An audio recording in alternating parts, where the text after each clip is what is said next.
Om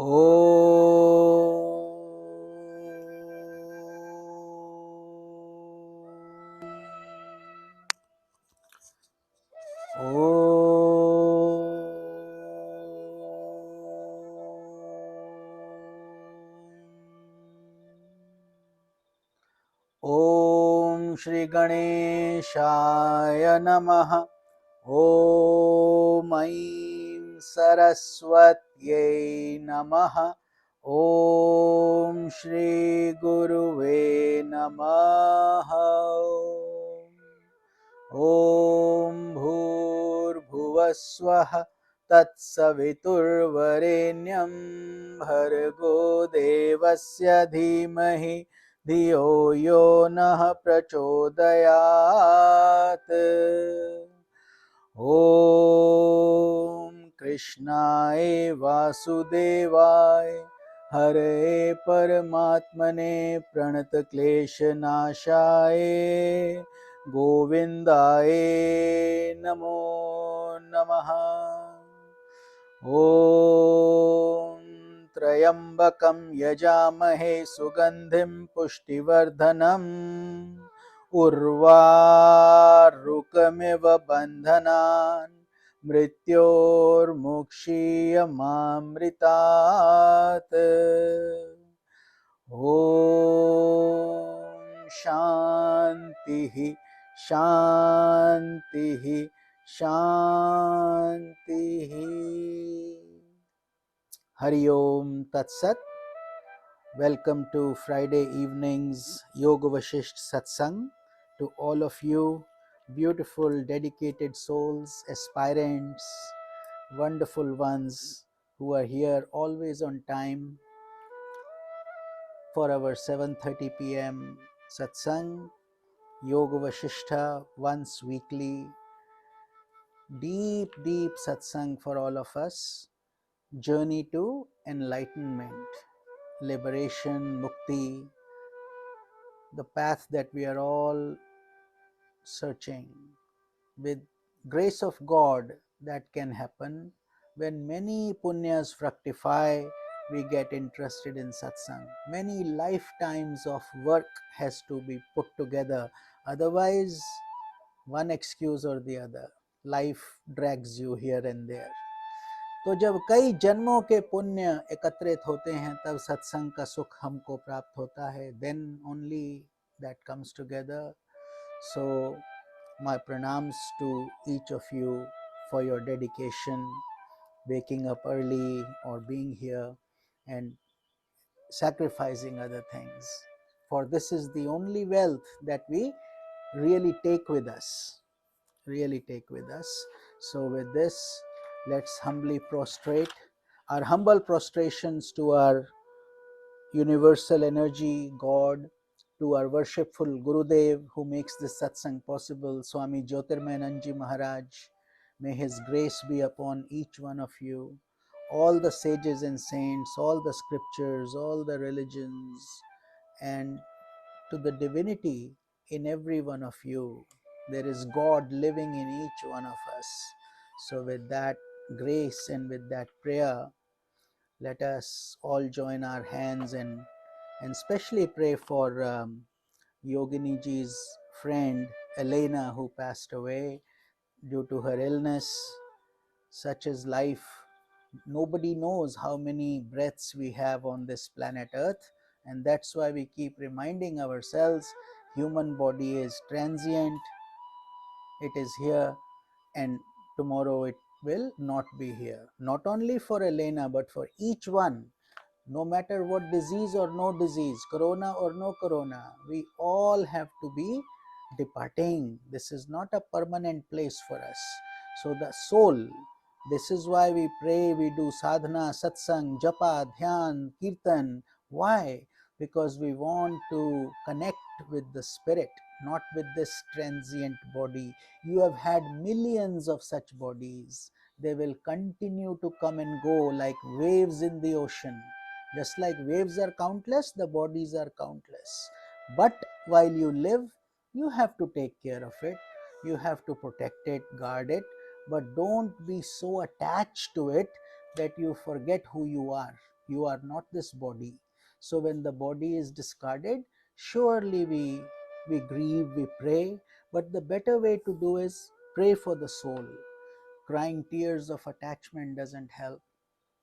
What helps is prayer and understanding the transience. ये सब कुछ क्षण भंगुर है, आज है कल नहीं रहेगा, और है भी नहीं, आना जाना इस संसार में सबका लगा रहता है.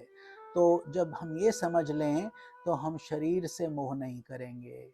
आज नहीं तो कल सबको जाना है, सबका ही कभी ना कभी ये नियम है, नियति का नियम है. Rules cannot be changed whether we like them और not.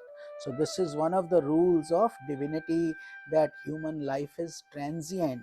So let us understand that, and it's the quality of life that matters much more than quantity. I always remind people, Shankaracharya ji and so many philosophers, so many spiritual people, very young age they go. Swami Vivekananda only 39, Shankaracharya only 32. So our prostrations to them who have done such voluminous work that thousands of people today, with all this technology, all the science, don't even come close to a fraction of what they have already done. And at that time there was no internet, no paper, no things, no planes, no modes of communication. Walking they did, no paper, they would write on leaves. So how much debt of gratitude we have to all these sages and saints who have done tireless service for humanity. So with that prayer for Elena's soul and all those who are departed and all those who are in pain. There are wars going on, struggles going on in life. Sometimes people don't have jobs or they don't have food, they're hungry. So much pain everywhere. So when we all join together and pray, God's mercy comes in many different forms. They are helped. Everybody is helped in different ways. So that's why we say Sarve bhavantu sukhinaha, Sarve santu niramaya, Sarve bhadrani pashyantu, Ma kaschit dukha bhag bhavet. Sarve bhavantu sukhinaha. May all be happy, may all be comfortable, peaceful. Sarve santu niramaya. May all be healthy, disease free. Sarve bhadrani pashyantu. May all see the good in others. No hateful eyes, no jealous eyes, no angry eyes, no making enemies. Life is too short. We are here, then we are gone. And what do we take with us? Just these memories. So, ma kaschit dukha bhag bhavet. May no one suffer. That is the Sanatana Dharma prayer. It includes you. When you pray for everybody, you are automatically included. So don't just say, may I get it, may my country succeed. Why not the world succeed? Let everybody be happy.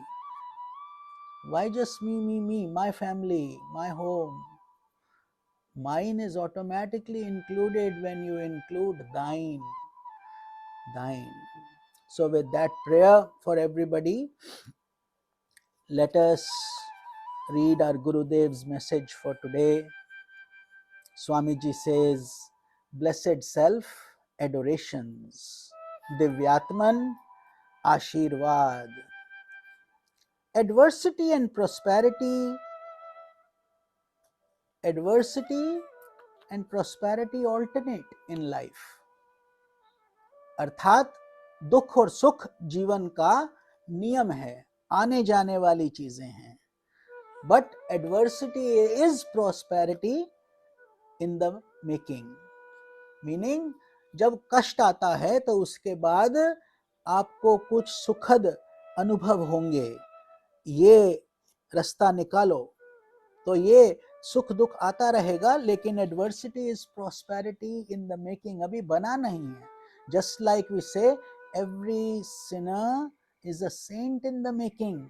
Today he is doing horrible things, but deep down there is God in him also.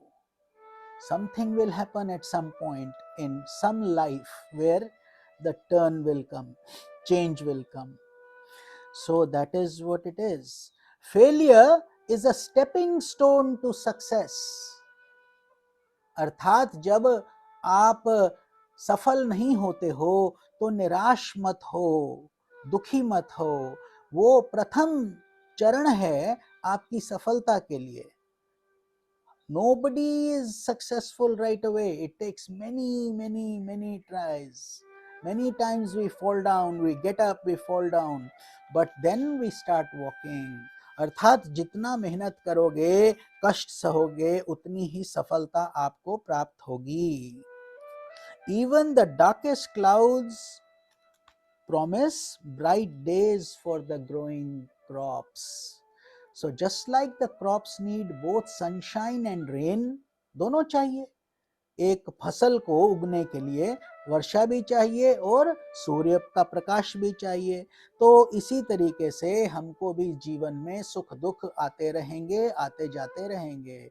Adversity and prosperity, there is no such thing as only adversity or only prosperity. It doesn't exist for billionaires, it doesn't exist for poor people. It is all the same.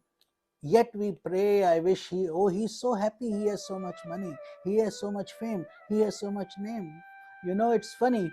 Yesterday I was watching on YouTube, I was watching from 1950 to today, 2023, this year, so about 73 years of all the glorious, I'm talking about the Indian actors, Bollywood actors, who were so famous at one point that people would commit suicide if they would get married to somebody else. They would love them so much, or they would steal money to go watch their movies.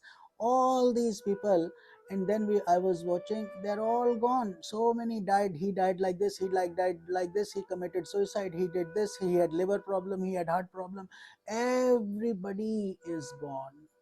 I mean, in that 75, 70 some years time span, most people. So this is what it is basically guiding us. यही हमको बताते हैं कि इस माया जाल में नहीं फंसो, वित्तेषणा के, पुत्रेषणा के, लोकेशना के. Oh, I am rich, he is poor.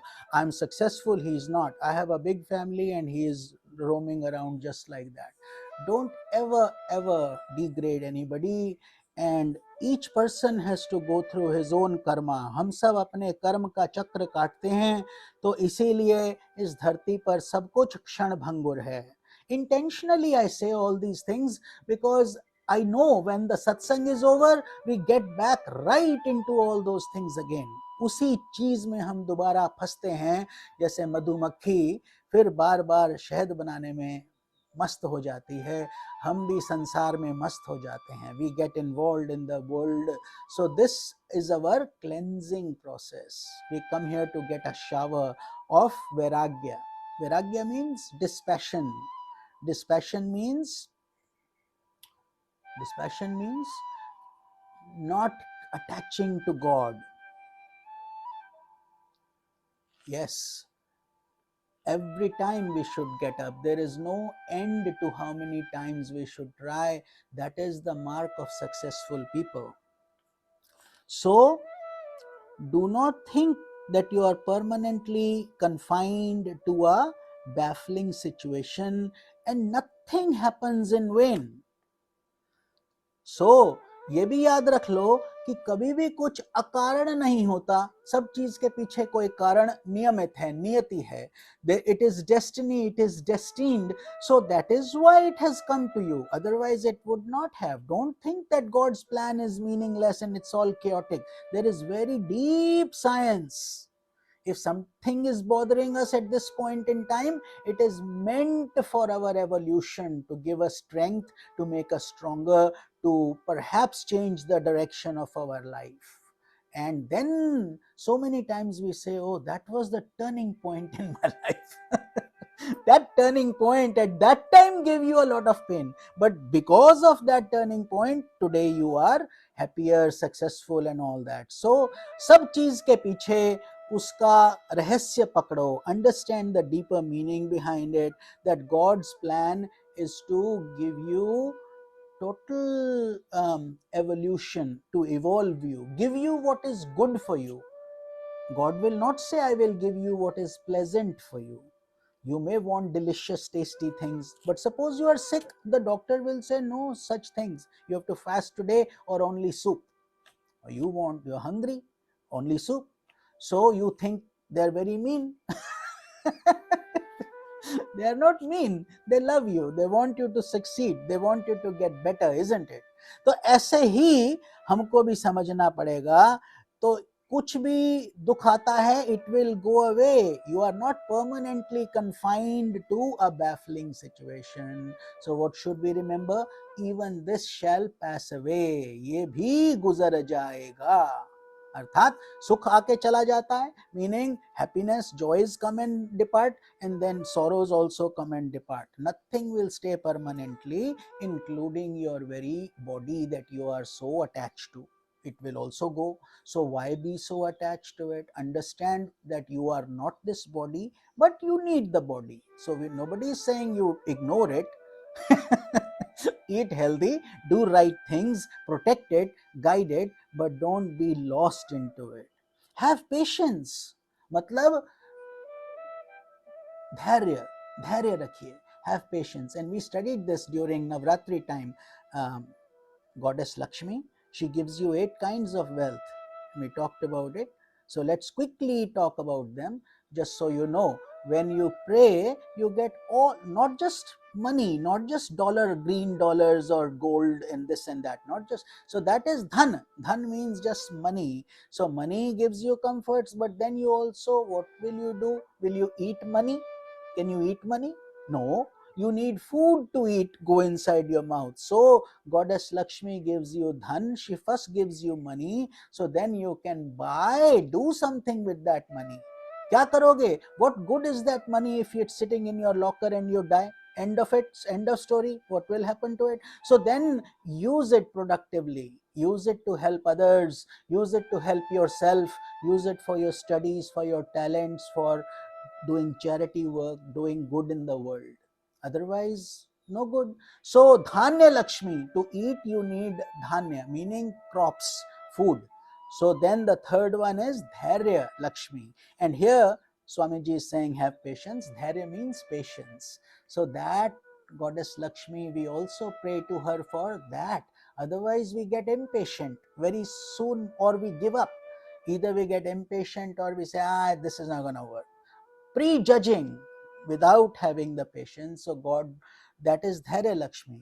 Then the fourth one is Vidya Lakshmi. Vidya means knowledge, which is what we do.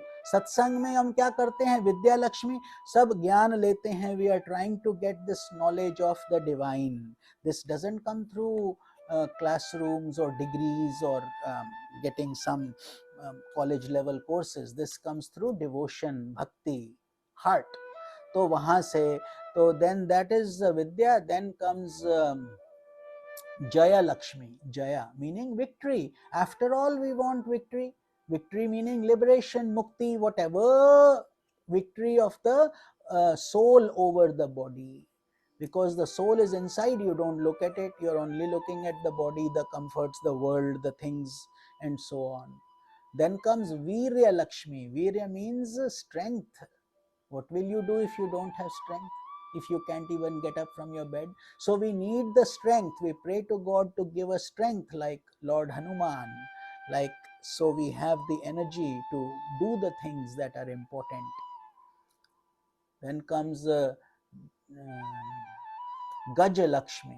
Gaj means, in Hindi, Gaj means elephants.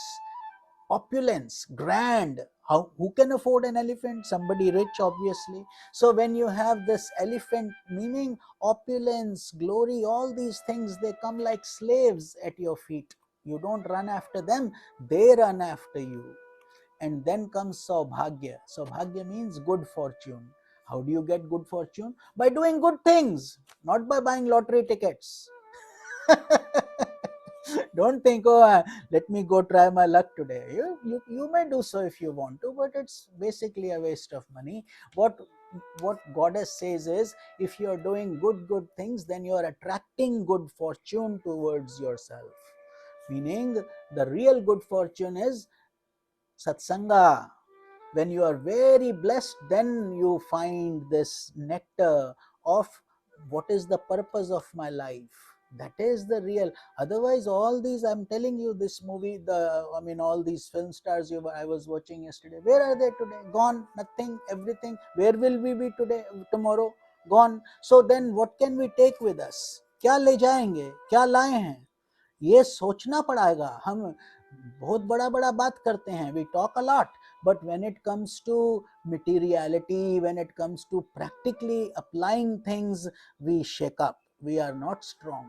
That is why again and again and again we need Gada Parinyaya, strength, reminders again and again. Why? Because so many lives we have only done this. That is why Swamiji, um, he laughs and funnily says, we are serial killers. Sounds like a very scary thing. What do you mean we are serious serial killers? Who do we kill? We kill our own self. How many times? Millions of times. Why? Because every time you could get enlightened, but we somehow miss the boat. Somehow. Yeah, either the world is too attractive, or suddenly found somebody nice and got involved, or you ran after fame or name or money or a position or a title or a better house, and that's where you got lost. And then we died, we killed ourselves. Why did we kill? Because we are born again, that's why we killed. Proof positive, us sitting here. That's why we were born again, we died, isn't it? That's why. So that chakra continues on and on again. But when many lifetimes of punyas combine together, millions of lifetimes of good activities combine, then you leave the world, and no matter what, you start enjoying satsang like a bumblebee enjoys the honeybee. She likes the honey, nobody has to tell her to make it, meaning mind becomes involved, mind likes it. Otherwise, never mind. If the mind doesn't like it, if you are not an aspirant, I'll drag you to hear, listen to the satsang, and you will not be able to listen. And so many people will come, sit for a little while and depart, because they are not ready for it. They will at some point be ready, but not yet. Just like a third grade student, if you put him in a PhD class, how will he feel? The professor drawing all kinds of pictures and this, he will think of his toy only. That's all he wants. And he's not wrong. He's right at that level. That's what he needs. So we all have to understand, ये समझना होगा कि ये जीवन मजाक नहीं है. इसको समझना, इस मार्ग पे चलने वाले बहुत कम लोग हैं. On this path of liberation, very few people actually walk on it, and Lord Krishna says so very clearly. Bhagavad Gita में भगवान स्पष्ट रूप से बताते हैं. तो the workings of the divine plan are mysterious, and spiritual aspirant should develop a childlike trust in God. ये जो divine plan, this divine plan we say, what is the divine plan? God's creation, his energy, what we go through is the divine plan, and its mysteries, sometimes happiness, sometimes joy, sometimes this, sometimes that. When we least expect something to happen, it happens. And then, so consider that as part of the divine plan. And a spiritual aspirant should develop a childlike trust in God. कितना सुंदर वाक्य है कि एक आपको भगवान में ऐसे ही विश्वास रखना चाहिए जैसे एक छोटा बच्चा अपनी माता की उंगली पकड़ लेता है. Just like a child. When you are a child, they only know their mother. Right, Radhaji? When you have two young kids, they only know you. So they, at some point they may play here, there, but whenever they're hungry, whenever they want to sleep, they want the mother only. They want the mother, because they don't know any stranger. So much in the same way, when you and the mother cares for the children, automatically that affection is there. So God also, we should have that faith in God, like a child has the trust in the mother. Even this adversity will pass away, leaving you with increased willpower, abundant strength, and a profound insight. तो जब भी ये कष्ट आते हैं, इसका कारण क्या है कि ये अगर आप प्रयास करेंगे तो आपकी शक्ति बढ़ जाएगी, स्मरण शक्ति बढ़ेगी और आध्यात्मिक शक्ति बढ़ेगी और संकल्प शक्ति भी बढ़ेगी.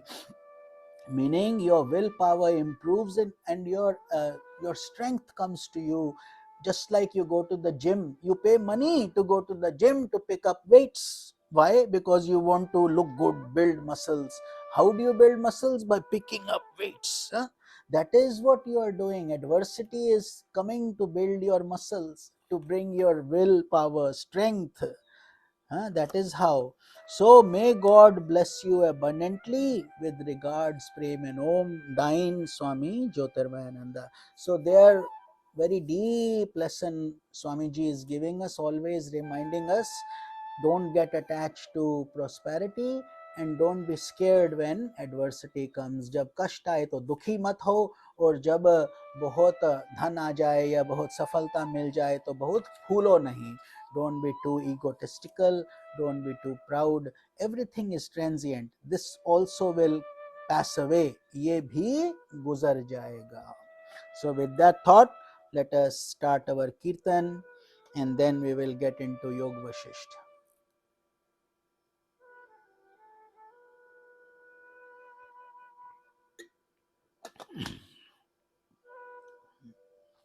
Okay.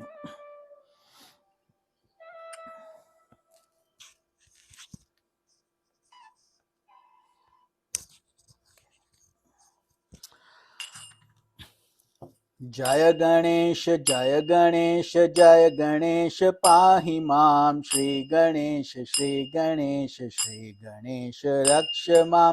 शरवण भव शरवण भव पाहि मां. कार्तिकेया कार्तिकेया कार्तिकेया रक्ष मां. जय सरस्वती जय सरस्वती जय सरस्वती पाहि मां. श्री सरस्वती श्री सरस्वती रक्ष मां. जय गुरु शिव गुरु हरि गुरु राम. जगत गुरु परम गुरु सद्गुरु श्याम. ओम आदि गुरु अद्वैत गुरु आनंद गुरु ओम. चिद गुरु चिद घन गुरु चिन्मय गुरु ओम.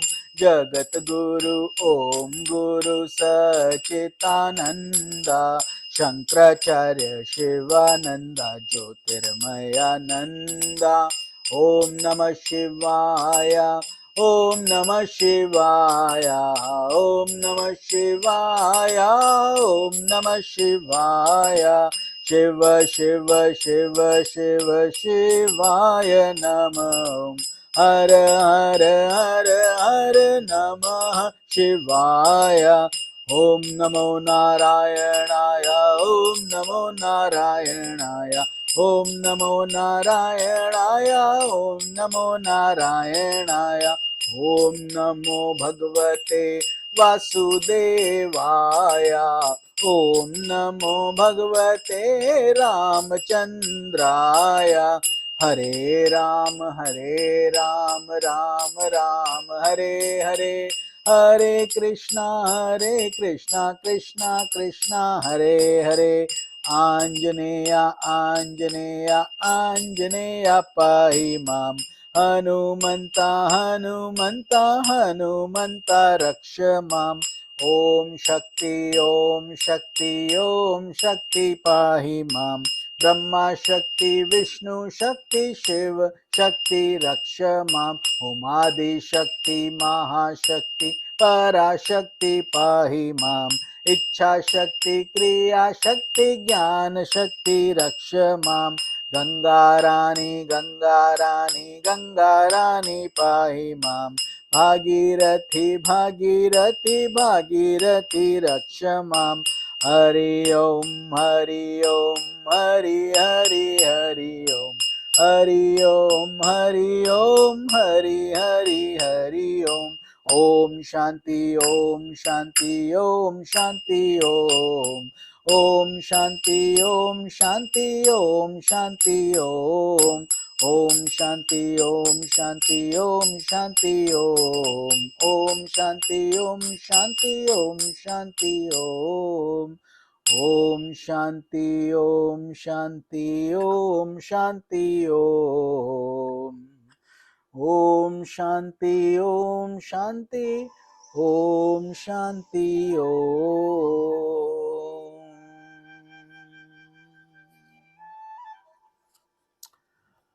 So let us continue from where we left off.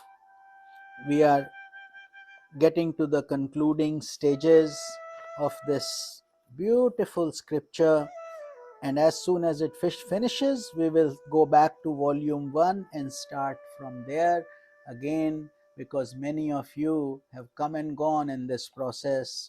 To finish this scripture takes many years because we take our time, we enjoy the each section and understand the implications, and therefore have this nectar of the satsang.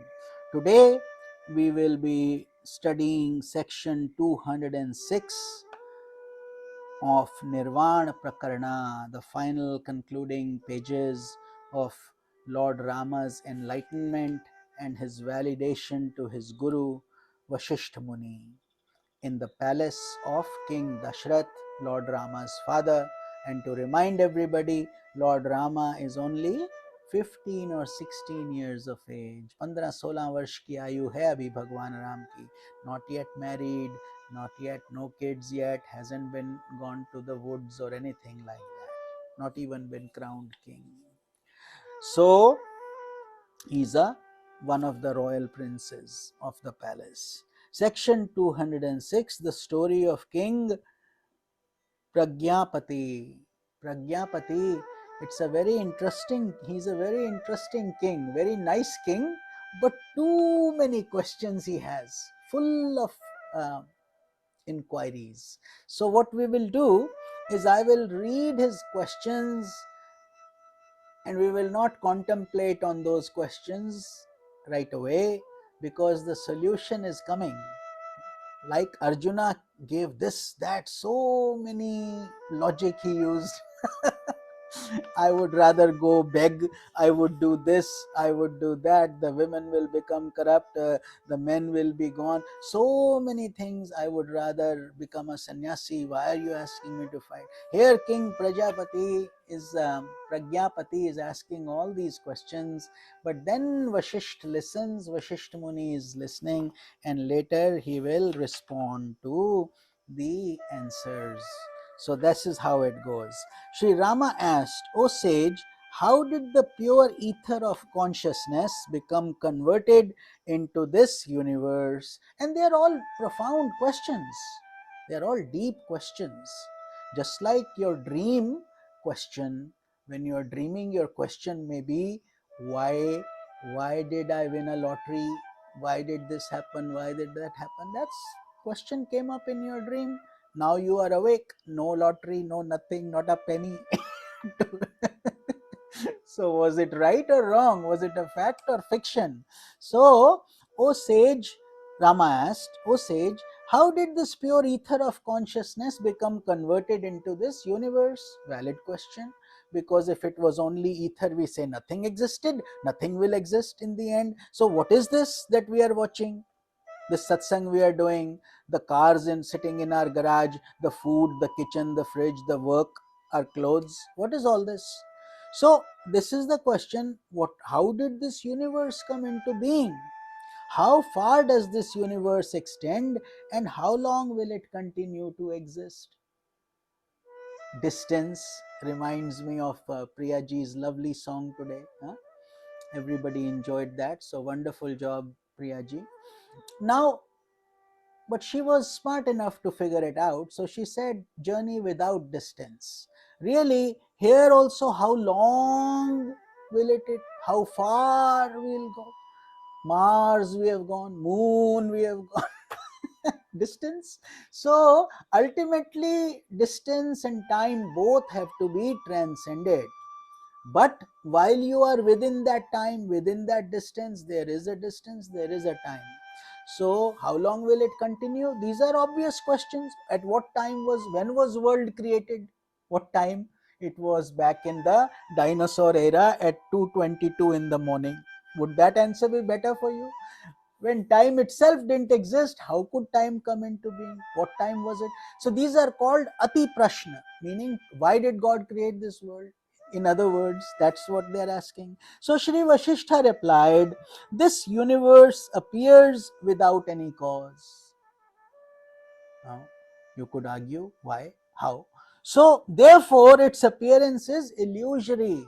Just like I told you, you could say, why did I dream like this? Why didn't I have a good dream? Why did only a bad dream come? You also get good dreams, but not today. So in fact, Brahman alone exists as the only reality. Ultimately, that is it. But while we are asleep, we are not awake. Therefore, that is our reality. O Rama, once upon a time, there lived a king, Pragyapati. So who is saying now? Vashishth Muni is trying to calm down Lord Rama. He's saying, hold your horses, Rama. I know you got lots of questions, but let me first give you a preview. Then you ask. Because he's going to give all the questions that Pragyapati had, and you may also be thinking of some questions. हाँ? आप लोग भी सोचते होंगे ये question है ठीक है कि नहीं, इसका क्या मतलब है? All these things, we are human beings. So he said, oh Rama, once upon a time there lived this great king Pragyapati, who was the ruler of the city of Ilavati. So there was a town, a city, Ilavati, and he was the king, which is located in Kusha Dvipa. Dvipa means an island. So Kusha is like a spiritually charged, like grass, like durva grass. It's like you put it under your asan when you meditate, and it's for grounding, Kusha. So but in this case, he lived in that dweep, that whole island where kushas were abundantly available. Because of his excellent qualities, he was immensely loved by his subjects. So a smart, good, kind king. He was like a second Indra on this earth.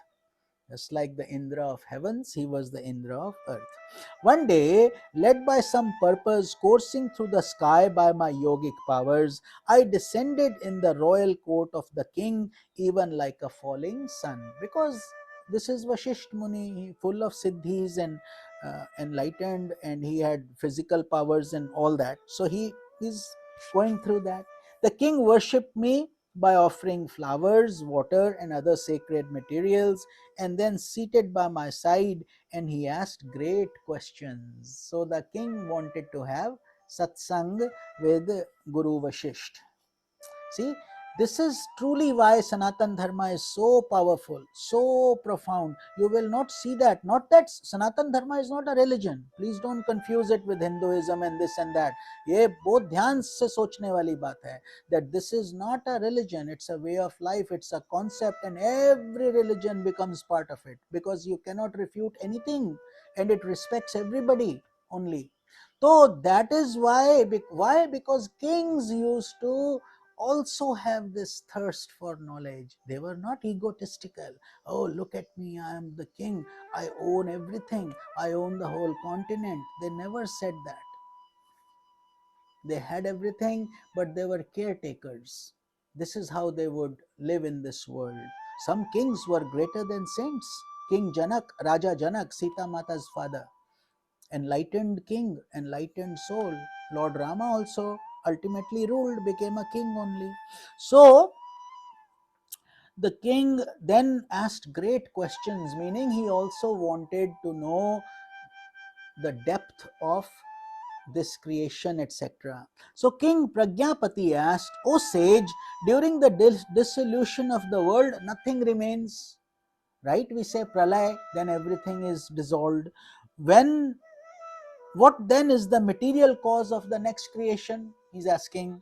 What are the instrumental causes, and whence did these causes arise? So like I said, I won't analyze them too much, because we will enjoy the answers, And these questions are self-explanatory, right? When he's asking these questions, they're questions. So you know, what is the true nature of this world? What is the nature of the modifications that operate from the beginning of creation to the end? What has caused differences among different worlds? There are many world systems, not just this one. This earth is only like a small scintillating anu, like a little atom in the big cosmic plan. Who is the creator or seer of all this? Who did it? Is consciousness the cause of body, mind, senses, and others? Consciousness meaning Atma, is it the cause? If that were so, is consciousness eternal or perishable? What happens? So he's asking all this. If it is eternal, it would be impossible for it to be subjected to modifications. And if it is perishable, then it must have a cause. What is that cause that has given rise to consciousness? If you say that consciousness gives rise to consciousness, then this would lead to the fallacy of unending series. Which one came first, chicken or the egg? When a person dies, a body arises in the astral world for experiencing the fruits of the karma. Bhagavad Gita says that, so many scriptures, every religion believes that in some way, shape, or form. So, what is the material cause of that body and what is the efficient cause?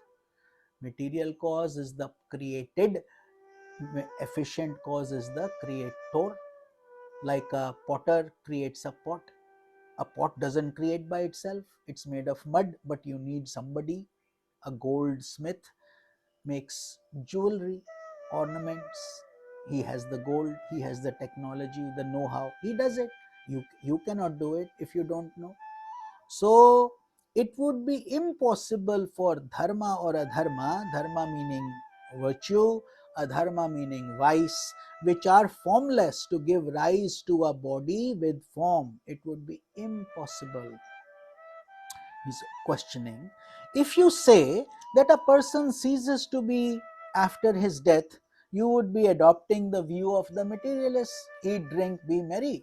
Who has seen life after death? Who knows? So let's just do what we can. Let's not believe in reincarnation. How are we then to explain the formation of the body after death? Is his question. It is seen that God, sages, and saints have the power of transforming iron into or stone into gold. How does that happen? How are these things happening? Seemingly impossible things. Different scriptures hold different views. So सब कुछ अलग अलग है. Some say that non-existence was prior to creation. No creation, so non-existence. Others say that existence was prior to creation, yet some others say there was neither existence nor non-existence prior to creation. He's asking all these questions. How are we to reconcile these contradictory views? So King Pragyapati is in a confused state of affairs. That's why he is sitting at the feet of the sage to ask these questions. If Brahma arose out of Akasha or ether, why does he not arise from Akasha everywhere? Why only from Lord Krishna's navel? Why do the seeds of herbs and trees give rise to the same herbs and trees? If it's a seed, why is it the same exact quality? Huh? You sow a thorn, only thorns will come, a mango tree cannot come. Why is fire hot and ice cold? So he's asking all these unlimited questions. Suppose a person has both a friend and a foe. Now he's getting into hypotheticals.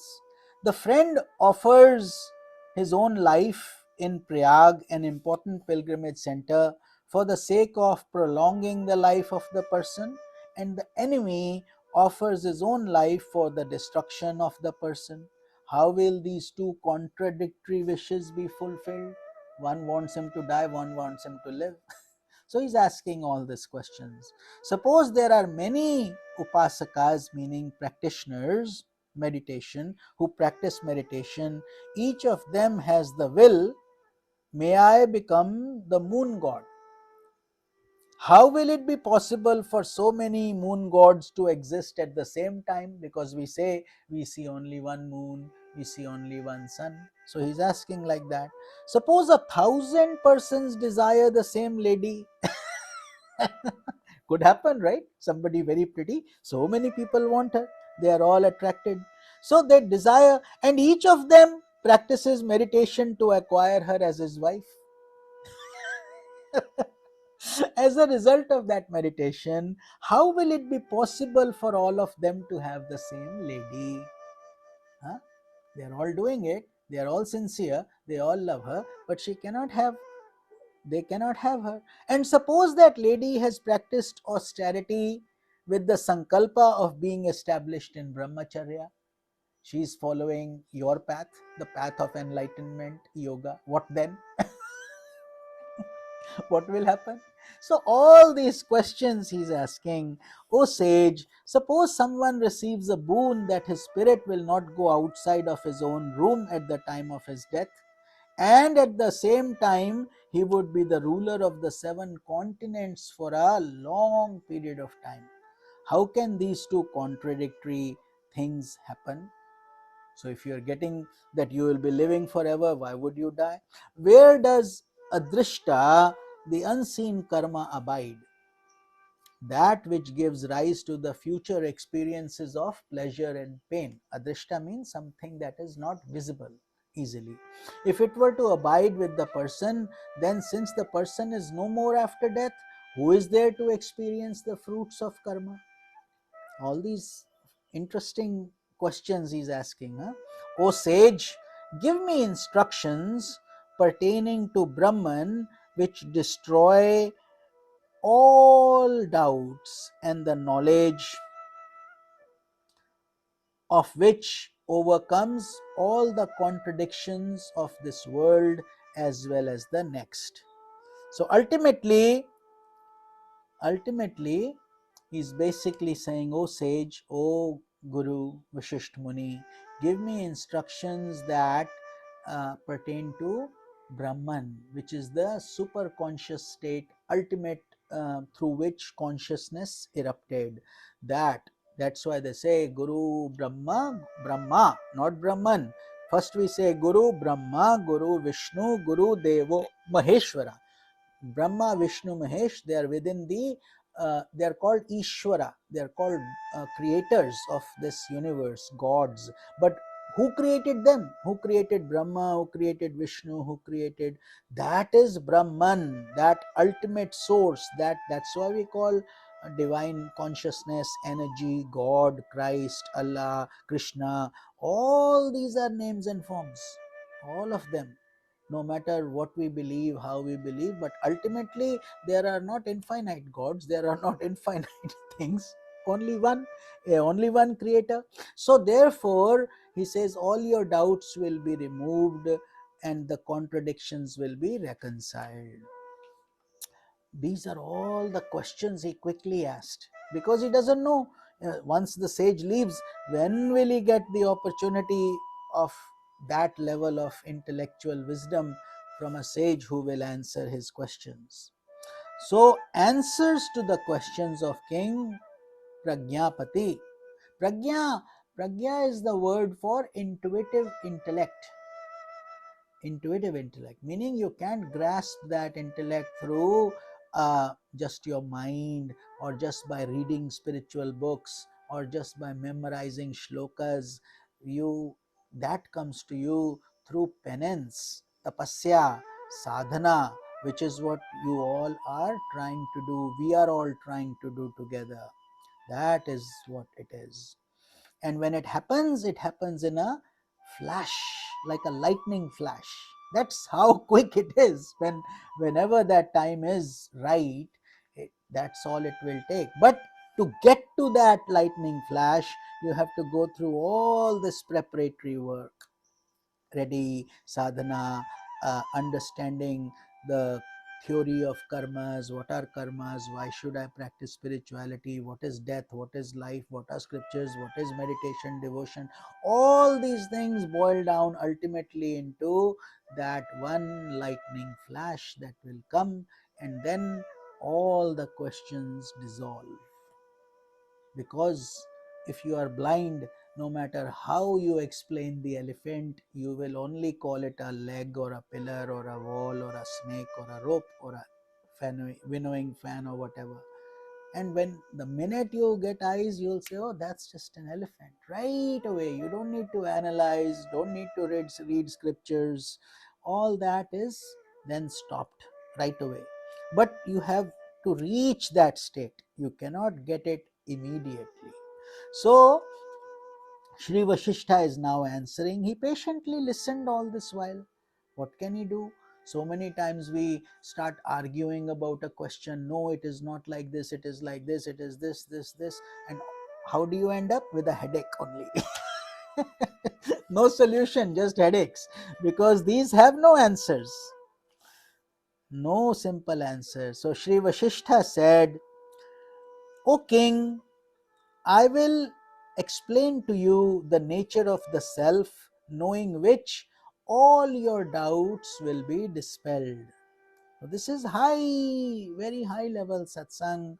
So for those of you who may be getting bored or don't understand, you can ask later. We can talk more about it. But many of you are already at this advanced stage where you will understand these things. I hope. But it's a journey. It's a journey. The objects of this world are unreal as well as real at all times. That is why we say, you can't say something, I've seen it with my own eyes. Suppose you had eagle's eyes, how would you see that thing? Very differently. Nanotechnology, can we see little viruses with our eyes? No. You can see them under a microscope. So everything is relatively changing, and everything is real as well as unreal. What was real in your dream became unreal when you woke up, isn't it? So that is what Vashishth Muni is asking, that it is called anivarchaniya. The same thing becomes a source of joy, the same thing becomes a source of pain. Same thing, it doesn't change.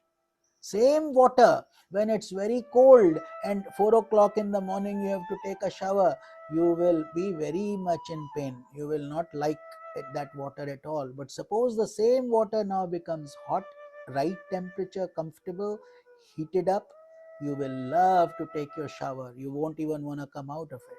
Same water, you heated it, it became fun, joyous, and it was cold, it became painful. So same thing with food. The same food that you are craving for when you are so hungry, then you don't even worry about your body. You simply want to eat. Then you don't worry about, let me go look in the mirror, let me see if I'm looking good, if my face is good. You simply want to eat if you're very hungry. Then after 4 or 5 fillings, you are done. Now your stomach is full. Now if somebody forces you to eat more and more of that same food, that food will become a source of pain for you. You'll start hating the same food that you were so excited about. So all things are relative, they are real and unreal, much like your dream. What is unreal for one may be real for another. This is why we say one man's trash is another man's treasure. One man's garbage, rubbish in London they say, huh? Miraji, rubbish we say, no? For garbage. In America they say trash. But it's all the same thing. Call it rubbish, you call it trash. Ultimately it's all things you don't want. So is it real or unreal? However, pure consciousness is the underlying truth behind both. Your consciousness doesn't change. It was there when you were dreaming and your dream was real, and it was still there when you woke up and your dream became unreal. So that is how the sage is explaining to all these questions. Prior to creation, there was absence of all causes. Before creation, there was nothing there. So it is pure consciousness that manifests as the world without any cause. This being so, this world is merely an appearance like a dream. That is why they say it's like Brahmaji having a dream, just like, and the world is created in that dream. When he wakes up, there is dissolution, which we call pralaya, and that continues on and on. Only the time dimension is very long. His one night is 4.2 billion years, and his one day is 4.2 billion years, according to the deeper calculations of the Devaloka. But that's not the point of our discussion. Ultimately, it's still time, and time will end. So Brahmaji also becomes 100 years. His 100 years is trillions of years.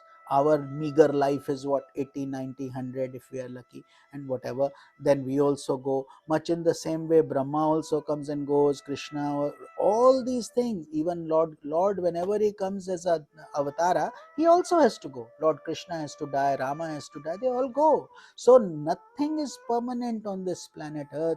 According to the scriptures, as well as our referring to the experience of the sages own experience, Brahman alone exists as the absolute reality. So if you really think about it, what is permanent? What would you say? Not your body, not this world, not the things. So everything around you, not the trees, not the plants, everything that has consciousness and that is growing and changing cannot be permanent. The cause who created this is the only thing that is absolute, which is Brahman, because Brahman only creates. Brahma, Vishnu, Shiva. So therefore we say Gurur Brahma, Gurur Vishnu, Gurur Devo Maheshwaraha, Guru Sakshat Param Brahma, Tasmai Shri Guruve Namah. So Guru is Brahma, Vishnu and Shiva, but Guru is also Para Brahma. Beyond them, the creator of Brahma, Vishnu, Shiva, he is Brahman. To that Guru we prostrate humbly. Tasmai Shri, to that Guru. Guru, because anybody who gives you this knowledge, it's called Pragya, the knowledge of divine light. Divine light. That light we all need, because otherwise in darkness we get lost, confused, scared. So all those who believe that this world is different from consciousness are like frogs in a dark well. Well, Sage Vashistha may not have been very politically very smart by using flowery language or telling you what is just gently. He's giving you the straight from the horse's mouth. He says, all those that this world is different from consciousness, meaning it is not material. This world, you cannot find God in material objects. Although God particle, we say he is in every atom, but we have not been able to find him in that atom. We have only made an atom bomb out of it. That's all. So that energy, what is that energy that is making the proton, the electron, the neutron, the positive, the negative? What is it? What makes it work? That is that energy we say is Brahman, and that is in everything. So those who believe it, well, they are called spiritual people, because you have to have faith. You don't have proof of everything. The baby, when he is born, one look at his mother's eyes, and the mother has one look at the baby's eyes, and they become each other's. The baby doesn't say, show me your ID card, proof, where's your passport? He doesn't say that. Right? Immediate faith in the mother. That is what it is. Consciousness also is like that. But if you don't believe it, then it's like, you are in a well and you are a frog. To that, the well is your reality. That is all you know. So that is fine. Those who consider matter as the cause of consciousness are dull-witted and not fit for receiving the knowledge of Vedanta. See, this is very deep. it may not sound very good, but those rishis, munis, they would say there are three kinds of students. Three kinds of students. Number one is uttam students, meaning who are so good, that so perceptive, that they really are able to resonate with the teacher. Whatever the teacher is going to teach, they also have prepared for it, they are ready for it, they understand it very well, and before the teacher says something, they know and they are ready. So a good student, according to Gurukul system, because there they used to stay with the family. Guru means the teacher who is guiding these students, and kul means the family, like we say spiritual family, right? We often use that term. That's what the guru and his spouse, the guru ma, they would say, they would actually do. People would live there, students would live there for 15, 20 years and 18 years till they would graduate from high school, considering modern high school. But that's what they would do, except they would learn the Vedas, they would learn the ethics, they would learn the all the livelihood methods also, archery and so on, or whatever skills they needed, Vedas to do, Brahmans and so on, and then they would stay together. That was why it was called the Gurukul, the Vedanta. So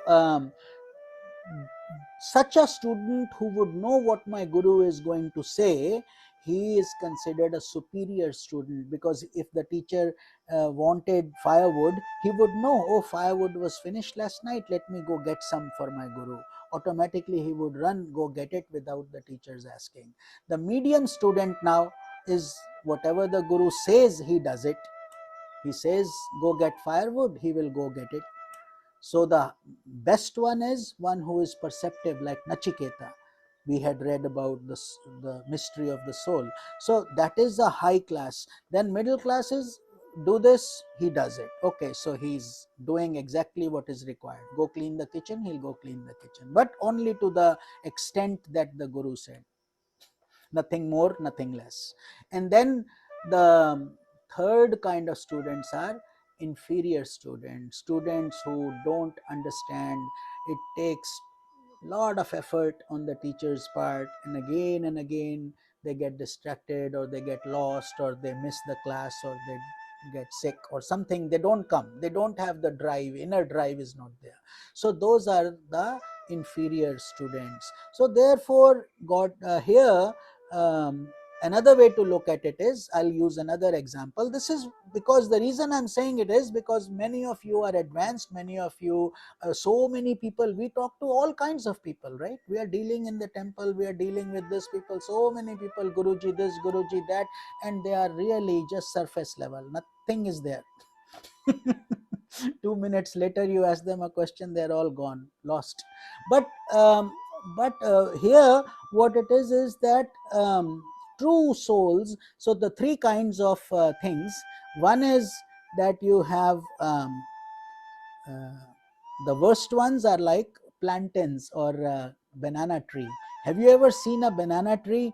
You try to light a fire in a banana tree, it will not light up. It just doesn't work. It will keep on just smoldering. It will never pick fire. It's such like that. And then there is the, so these are the worst students. Then coming to the middle level are the um, middle grade students, meaning average students. So they are like firewood. So basically you burn, and then some smoke will come, some you will cough a little, smoke will come, then some fire will, eventually the fire will blaze, but it will take effort. Then the third one, the superior students are like gunpowder. All you do is you light a match somewhere and boom. So this is where in the Vedas and in other places they say some advanced souls are coming in and they are like gunpowder. They have already prepared for it. All they are waiting is just for one look at the Guru. Not even the instructions are needed, nothing.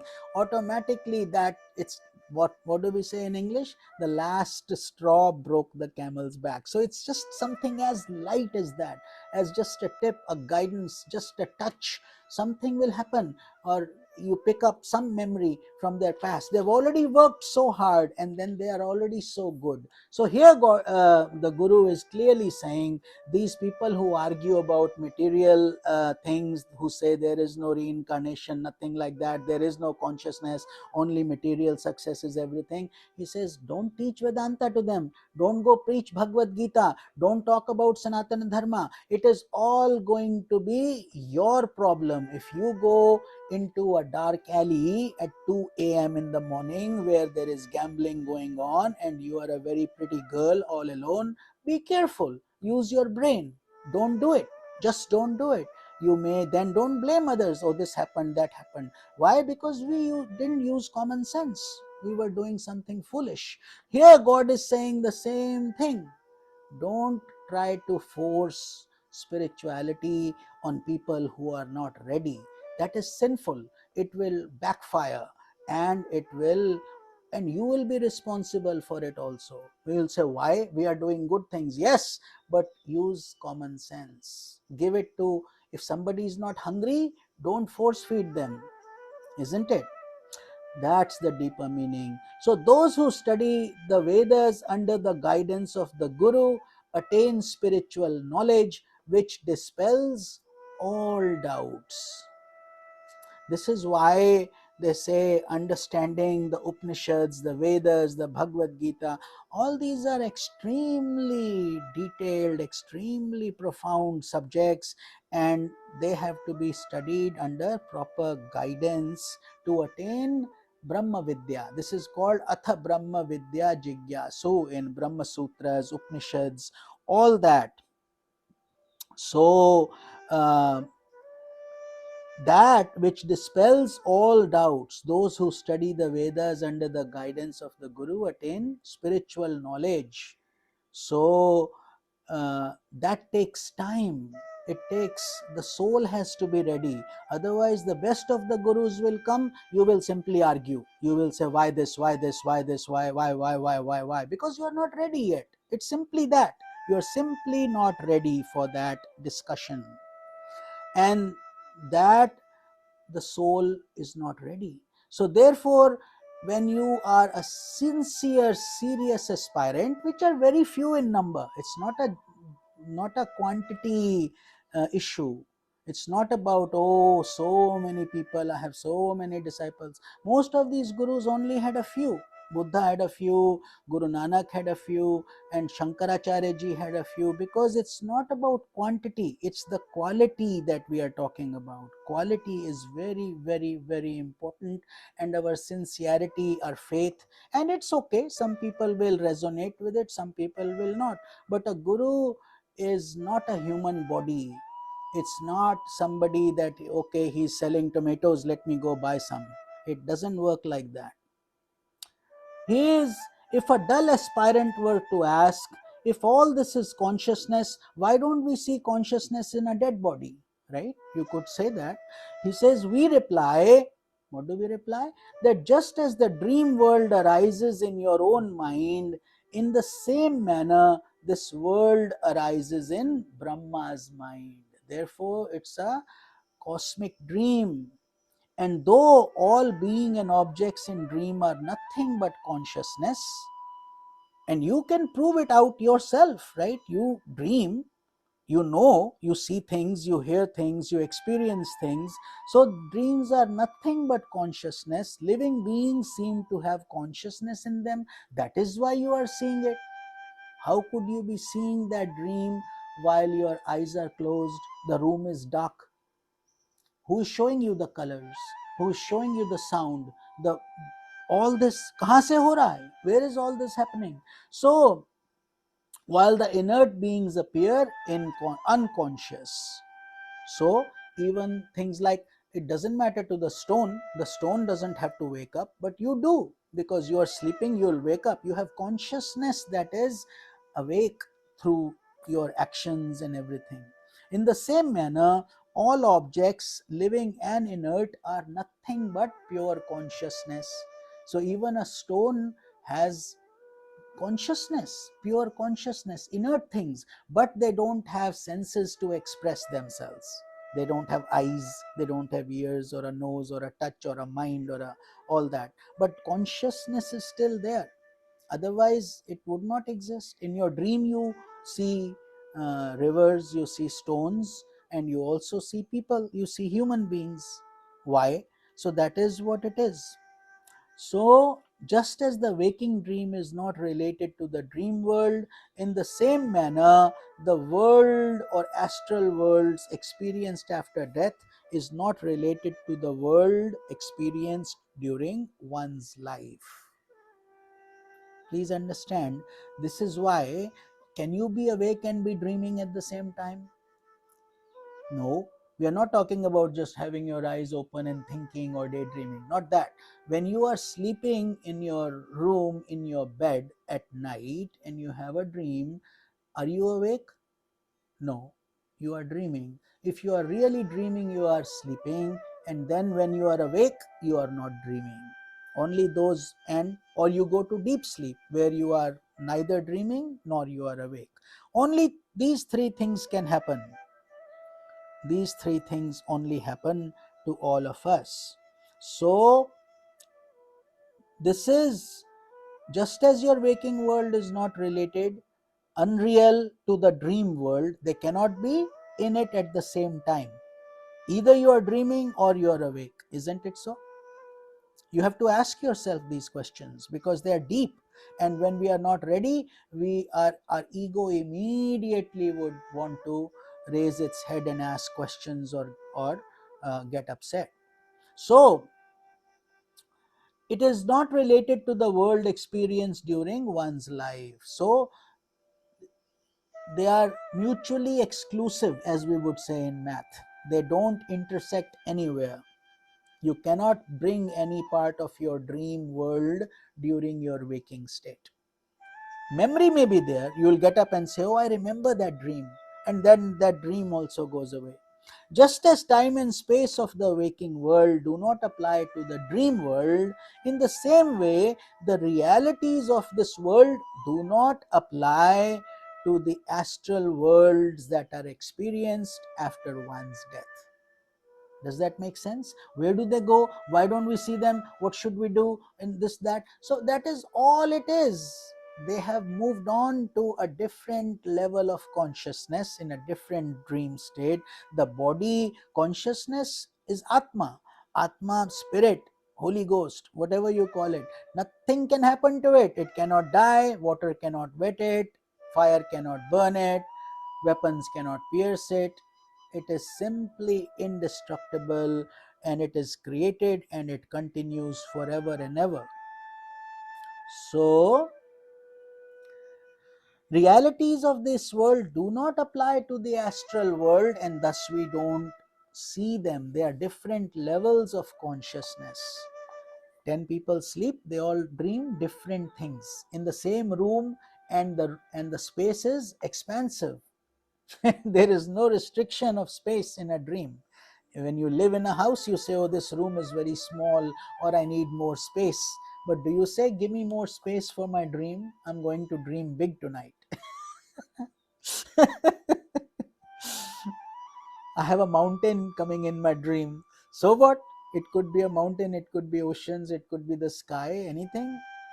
So, though perceived as reality to the unenlightened, this world is a mere appearance for the enlightened sages.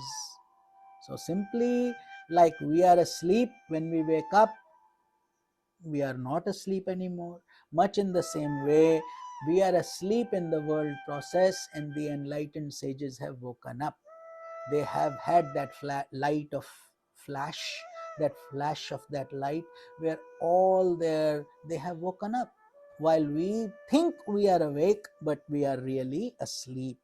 What we are calling the waking state is quite different, because we are not in the enlightened zone yet. So it is nothing but the ether of pure consciousness. That is important to understand. So this world, as well as the world after death, is false, and yet they both continue to appear real for the unenlightened. isn't it? So this is, if you are not enlightened, you will say this is real, that is real, what happens, this, that. The ether of consciousness, which appears as the world containing the earth, sky, mountains, continues to appear in a similar fashion according to one's karma after one's apparent death. So, according to your consciousness and according to what you have created in that consciousness, your after death experience will be accordingly. You will suddenly not start seeing angels if all you have done is devilish activities all your life. You will only see devils, only different kinds. But if you have done good actions, pure things, then your consciousness, since it's, and you loved satsanga, then sages and saints will come to you in your after death state and guide you and do all those things, because you are one of them. And then if we have done saintly things, we will get those kind of people. That is basically the law of karma. They are not physical spaces, mind you. Just like a bad dream and a good dream doesn't require any space, much in the same way, after death the body doesn't need anything. The body has been burnt already, or thrown in, ashes to ashes, dust to dust, gone. What is left is the atma, which is very microscopic. Just like you say the virus is real, we get flu shots, we take antibiotics, so many things, yet we don't see the stupid virus. It makes our life miserable. Much in the same way, you don't really need physical body to be in the afterworld. But there is a entity which separates you from everybody else, which maintains your karma, your actions, your likes, your dislikes, your tastes, your consciousness, your mind, senses, intellect, ego. All of that goes with you. So please be very careful when we say this, that this is why we say have good thoughts, feed good things, think good things. If you haven't forgiven somebody and you hate that person, guess what? Next birth you are being born as their child. Now you will get your revenge, what you wanted to do by being bad to your father. He's your enemy, really. Karma, theory of karma is very powerful, you see. It does not excuse anything. So therefore, who then is liberated? Who goes? One who has given away all attachments. He has forgiven his enemies, forgiven his friends, where good things, bad things, he's above both of them. Doesn't want anything from the world anymore. What would you want from the dream? Does a popcorn show up from your dream on your bed? If you were eating popcorns in your dream, even a little kernel you will not see on your bed as soon as you wake up. It's not there. It's all an illusion. So, wandering in the realms of delusion, the soul feels, here I died, then I was taken to Yamaloka, I have been sent to heaven or hell according to my virtuous or sinful karmas. So, your reality doesn't change. Please understand that. As soon, only time that person sees is when he wakes up, and then he says, oh, that's my body. Why are these people crying? I'm so comfortable, I'm so happy, and everything's good for me. So he's moving on, but we are grieving because our loved one is gone. So therefore, he says, according to then whatever experiences the mind will go through, they are very real for that mind. So it's not illusory. Like your dream is painful, isn't it? Sometimes when a snake comes in your dream, do you like it? Do you enjoy it? Do you want it to happen again? No, but it showed up and it's a damn scary dream.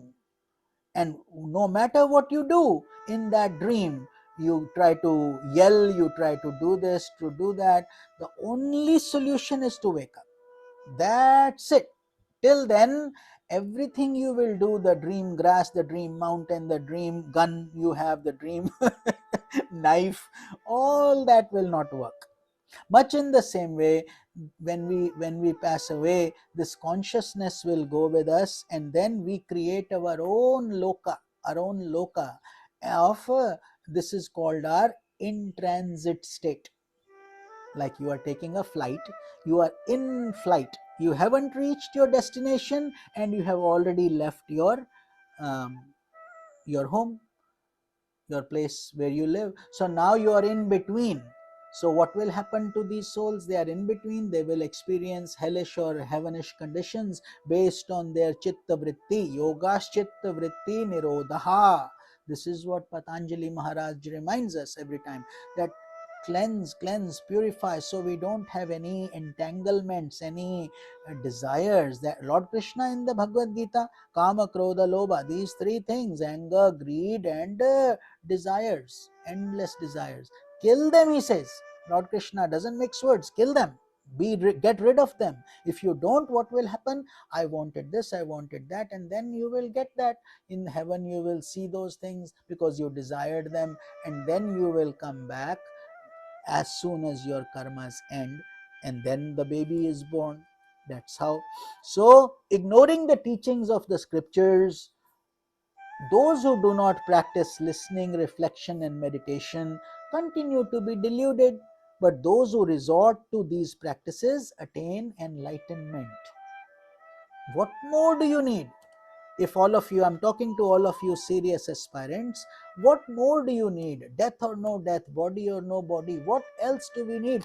God is Guru Vashistha, who is everlasting, has told you, he is guiding Lord Rama, he is guiding Pragyapati, and he is telling you very clearly that all you do is hold on to the satsanga. If that goes, it's like your lifeboat, it's like your life vest that is saving your life. And if you have done that enough, then you practice listening, reflection, meditation.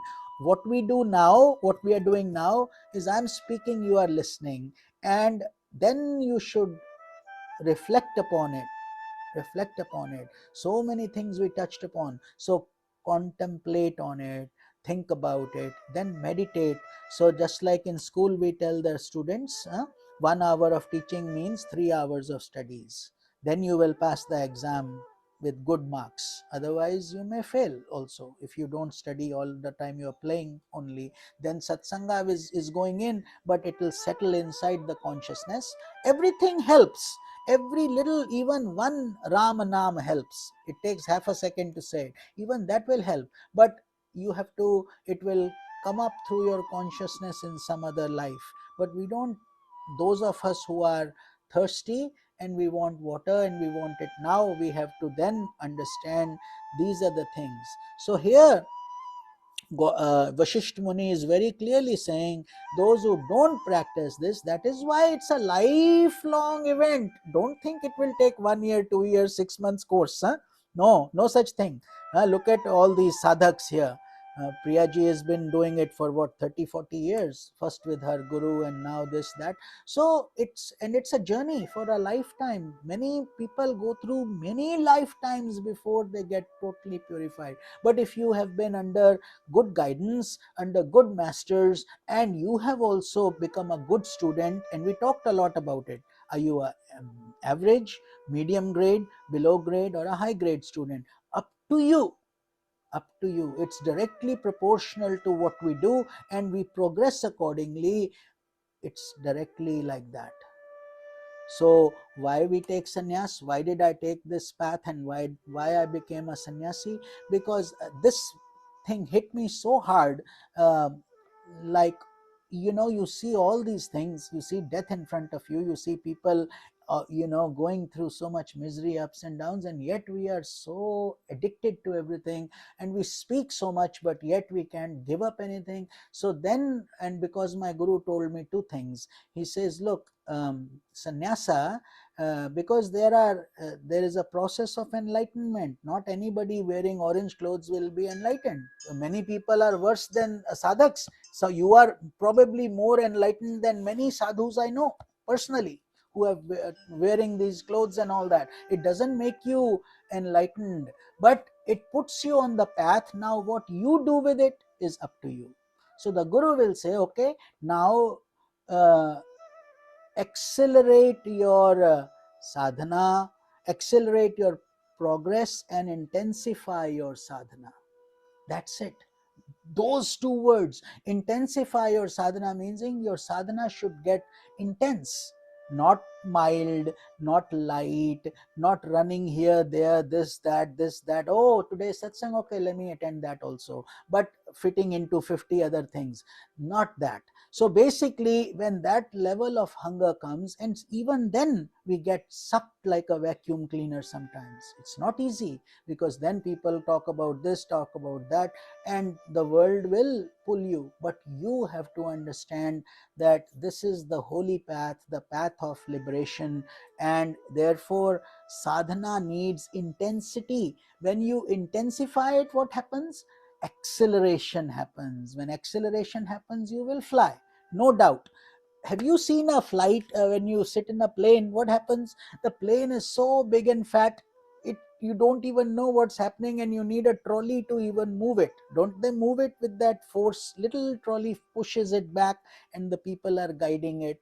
And then once it comes on the runway and it picks up speed, and then it needs that much length, because it needs that much time to accelerate and grow. So that is what our sadhana should be. Initially it looks like you are doing nothing, nothing is happening. Oh, somebody is saying my chakra went up and I was in samadhi, I did this, I did that. Many people hallucinate also, I'll tell you. They make up things, and then you say, wow, am I stupid? I've been doing this stuff for 30, 40 years. How come I'm not having all this? This is all, don't fall into that trap. It's all a trap. The colors, trying to see lights, trying to hear sounds, trying to see smells, getting addicted to that. No, you can do that with hallucination drugs also. That is not the purpose. The purpose is enlightenment, mukti, and that is what you should be after, because that is irreversible. Everything else is reversible. Everything will come with pain and give you more problems in life, except enlightenment. Even death is simply a halt, like a milestone for you to stop. Then we start again, we come in a new body, and that journey continues on and on. So here, this is what the Guru is guiding the king Pragyapati, because he's asking all these worldly questions, and the king is and the Guru is answering simply in terms of enlightenment. So, tinged with vasanas, the consciousness of the unenlightened create the illusion of this world. Why? Because the world appears real. The smells, the sounds, the touch, the taste, the sight, the clothes people wear, the fashions, the advertisers, everything is so illusory, but yet so real. It's all illusory ultimately, but it is very real to you. So according to your taste, that's why we have so many things, LGBTQ, YZ, and many more will come later. No end, right? No end to this stuff. But ultimately each soul is his constructed in his own way. Not that it's right or wrong, it's simply a direction that people are going in. The world is nothing but Brahman for the enlightened sages. So for enlightened sages, they only know Brahman. They see God in good, they see God in bad, and therefore this journey is of the purity, it's of being holy, it's of being resistant, giving, compassionate, kind. It's not an easy journey. I'm not going to say for 1 minute it's easy, but it is very blissful and peaceful. And as you advance, you will see that joy coming through. Then people will come and curse you. Sometimes you'll say, okay, fine, let him, he's at that state, why should I fall into that state? Buddha said that. So then you become like that. Therefore it is the source of all that is auspicious and blissful. Then bliss will come, like rain. First the clouds were there, now it's actually raining. On the other hand, for the unenlightened, this world is very real. So don't go tell them this world is a dream and this and that. No need. Just be who you are, attend your satsang with love and grace, and go back and contemplate, sit in a corner in your prayer place or whatever, contemplate, meditate, realize. Therefore, it is the source of limitless miseries, sorrows, and afflictions. This world will only give you pain. Those who you think are my own will simply, when you give them these facts, they will discard you. Then you know who is yours, who is not. Because we are trying to give this pure Ganges water, and we are putting it in a stinking dirty water. What do they know? How will they appreciate it?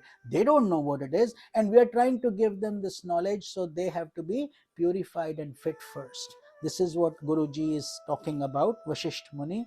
So we will study section 208 next Friday. It's called Karmas Fructify at Different Times and Places. So again, very profound topic, because karma, no 2 days are alike.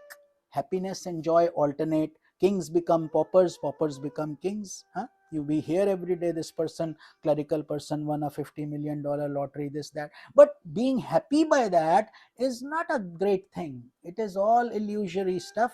Ultimately, it ends in nothing. So with this, we conclude our satsang. We had a lot of deep discussions today, because we are concluding this beautiful scripture, and we will continue this journey in next Friday's satsang. Hari Om Tat Sat. So we will see you on Sunday for Bhagavad Gita, and let's do Aarti together, and we will conclude the satsang. Hari Om Tat Sat. Thank you all for your dedication, your bhakti, your sadhana, and drive. And many of you, mostly so many of you, are really practicing it the proper way. And I hope many feel inspired. But again, I was telling Radhaji, if it's only, and many of you, I also say, one candle if we can light, one face if we can give some joy to, one happy smile we can add in somebody's life, that is the purpose of living. Don't get into quantity. Don't try to do big things in dynamic ways and this and that, and I want to. This is how people get caught. Everybody wants to do social service, but then they want to have a title and a this and that. It's all maya, all illusory. So don't fall in that trap. Just be who you are, be sincere, be faithful, and enjoy the peace. The real guru is your own conscience, but a external guru's role is to show you that. Till that light becomes visible, he cannot leave you. And once you have taken that initiation, that diksha, if you are sincere, then guru doesn't leave you. Even after death, he's there for you till you get enlightened. It becomes his responsibility, assuming you are doing your part. If you don't study, then of course all bets are off. Like what can a teacher do? Hari Om Tat Sat, Hari Om Tat Sat. So thank you. Let me see all these people today, all of you who have come, and I think Aaron G is always on the Zoom call, and Mark David is always with us. You are in Germany, and I know it's very early there, and so is Meera ji and Shankar ji. So thank you. Radha ji is here, Yogini ji is here, and then Meera ji, um, and Radha, of course. Roshni ji is here. So many nice, beautiful souls. And I'm so happy to see Sadashiva ji. Hari Om Tat Sat. I know we don't get to see enough of you, but whenever you are here, we enjoy it even more. So, Shankar ji, very so sweet of you. I know you and Meera ji are waking up early mornings. Brahma Mahurata. So consider this as your tapasya. That's wonderful. And Hemant Dubey ji, Om Namo Narayanaya, Hari Om Tat Sat. I don't know आपका निवास स्थान कहाँ पर है, लेकिन कभी कभी आपसे बात होता है, अच्छा लगता है. और भूपेंद्र पटेल जी, ओम नमः शिवाय, आपको भी शुभ आशीर्वाद. Mangalam, Kalyan, and Priya ji, lovely song. Maybe do another one next time. I really enjoyed it. Your enlightening lack of distance, so creative, poetic, and I hope you're always like a pillar, supporting others, always in the and on time, and always attending so many satsangs. Every satsang, clearly, everybody's presence here is big. And David Mark, you are beautiful soul also. So many teachers and so much deep studies you do, and keep on working on your journey. So it's beautiful to see so much tapasya. Tapasya meaning penance that you are all doing is wonderful. And Shireen Sharma ji, Namaste, Jai Radha ji, Hari Om, all of you. And Jenna Carter, so nice of you. I don't know you personally, but thank you. You have a beautiful comment. Thank you for sharing your energy. Yes, it's joyful. If you have any questions, you can ask through messenger or email or whatever. And aap sabka kalyan ho, dhanyavad. We are dealing with very difficult topics and subjects. They are not for everybody, and we don't claim to be for everybody, but we just need to be sincere. That's the only request we all have for our Guru. As you can see, this was the video you are seeing now is his younger years. He's now 92, and he's still continuing to guide each one of us with love and grace. And they say you should be able to look at a student and be able to tell that the Guru is a realized master. It's true. When you see the students, their lifestyle, their activity, how they respond to questions, how they live their life, everything indicates that.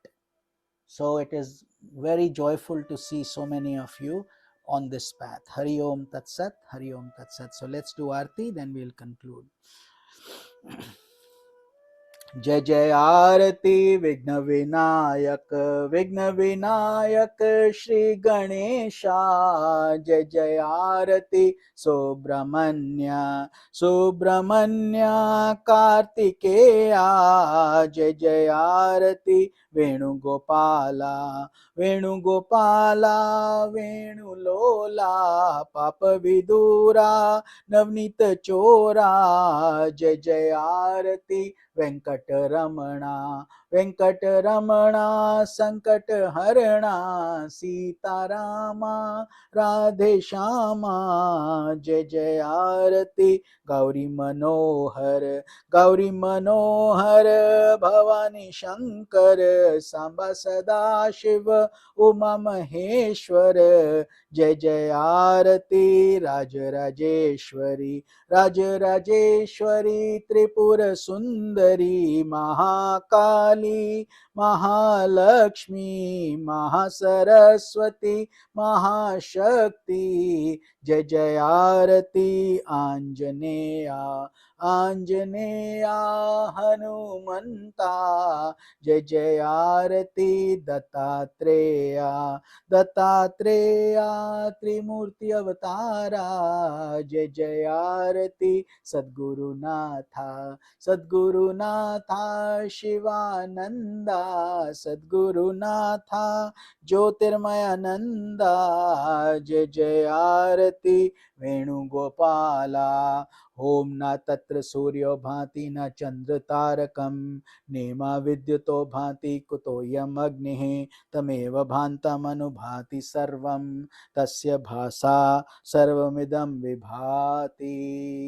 Om Shanti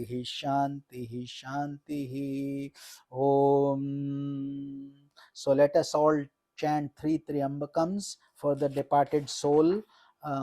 Elena, for Yogini ji's beautiful eulogy that she wrote for her, and give her the blessings of this satsang that we all attended together, and also do prayers for the healing of everybody. So many, especially in Israel, all these hostages and so much pain everywhere around the world. May everybody benefit from these 3 Triambakam chants that we do, especially the departed soul Elena. ॐ त्र्यम्बकं यजामहे सुगन्धिं पुष्टिवर्धनम् उर्वारुकमिव बन्धनान् मृत्योर्मुक्षीयमामृतात्। ॐ त्र्यम्बकं यजामहे सुगन्धिं पुष्टिवर्धनम् उर्वारुकमिव बन्धनान् मृत्योर्मुक्षीयमामृतात्। ॐ त्र्यम्बकं यजामहे सुगन्धिं पुष्टिवर्धनम् उर्वारुकमिव बन्धनान् मृत्योर्मुक्षीयमामृतात्। ॐ सर्वेषां स्वस्ति भवतु, सर्वेषां शान्तिर्भवतु, सर्वेषां पूर्णं भवतु, सर्वेषां मङ्गलं भवतु, सर्वे भवन्तु सुखिनः, सर्वे सन्तु निरामयाः, सर्वे भद्राणि पश्यन्तु, मा कश्चित् दुःखभाग् भवेत्।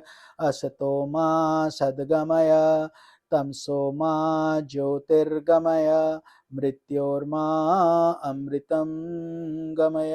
ॐ पूर्णमदः पूर्णमिदं पूर्णात् पूर्णमुदच्यते, पूर्णस्य पूर्णमादाय पूर्णमेवावशिष्यते।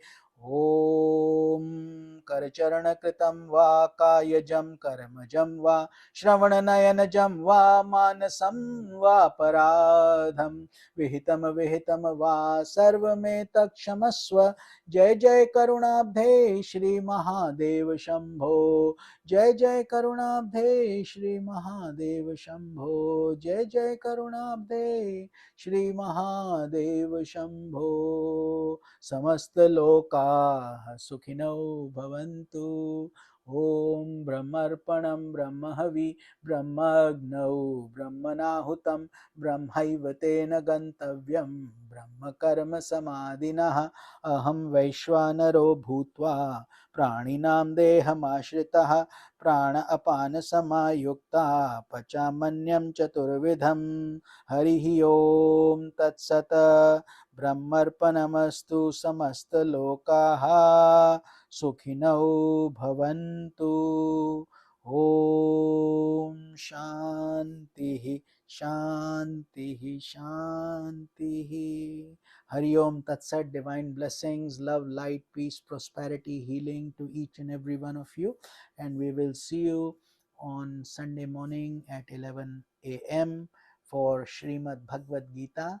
I will see you then. Till then, thank you for your attendance and this joyful togetherness that we all go through.